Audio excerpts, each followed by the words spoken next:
जय माँ गंगे। वैशाख मास के शुक्ल पक्ष की सप्तमी तिथि को माँ गंगा का अवतरण हुआ था। इस दिन दान पुण्य का विशेष महत्व होता है। इस तिथि पर गंगा स्नान, तप, ध्यान और दान पुण्य करने से मोक्ष की प्राप्ति होती है। माँ गंगा का जन्म भगवान विष्णु के पैरों से हुआ था और महादेव की जटाओं में इनका वास है। इनके दर्शन मात्र से इंसान के सारे पाप कट जाते हैं। इस साल गंगा सप्तमी का त्योहार 27 अप्रैल गुरुवार के दिन मनाया जाएगा। कपिल मुनि के श्राप से राजा सगर के 60,000 पुत्र भस्म हो गए। तब उनके उद्धार के लिए राजा सगर के वंशज भागीरथ ने घोर तपस्या की थी। वे अपनी कठिन तपस्या से माँ गंगा को प्रसन्न करने में सफल रहे। भागीरथ की तपस्या सफल हुई और माँ गंगा धरती पर आईं।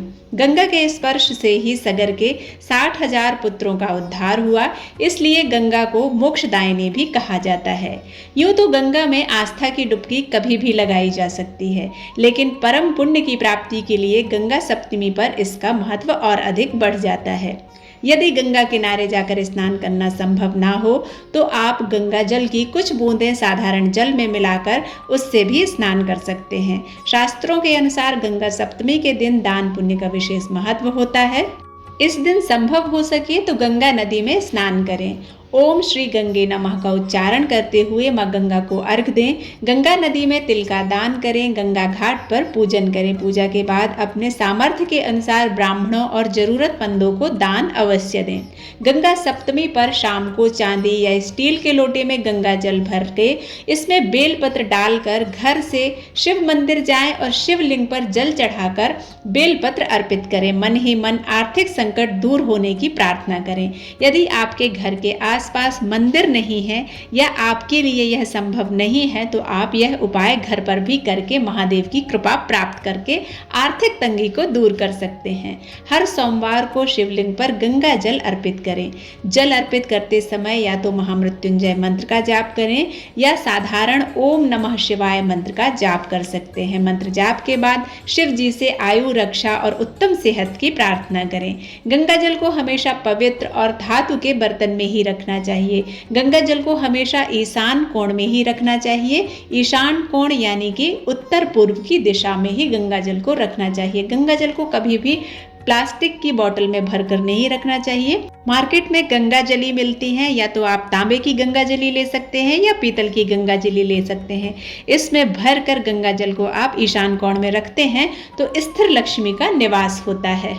अपवित्र हाथों से गंगा जल को कभी नहीं छूना चाहिए। भगवान शंकर की पूजा में गंगा जल का प्रयोग अवश्य करना चाहिए। वैशाख मास के शुक्ल पक्ष की सप्तमी तिथि की शुरुआत 26 अप्रैल 2023 को सुबह 11:27 पर हो रही है।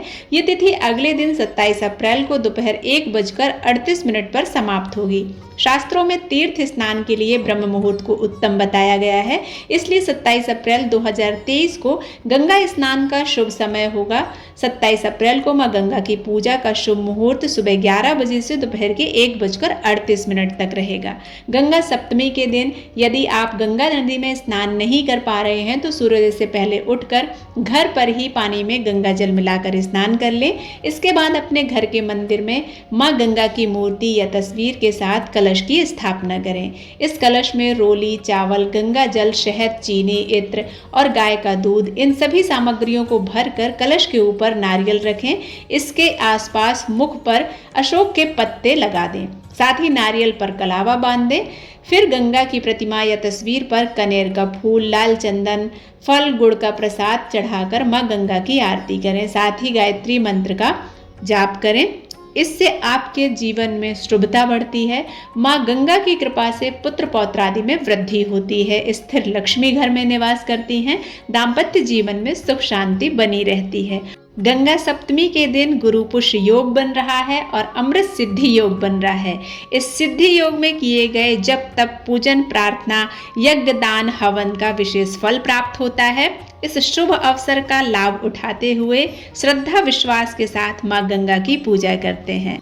आशा करती हूँ यह वीडियो आप सभी को पसंद आया होगा। यदि पसंद आता है तो आप इसे लाइक करें, शेयर करें और सब्सक्राइब करना बिल्कुल ना भूलें। मिलते हैं एक नए वीडियो के साथ, तब तक के लिए जय माँ गंगे।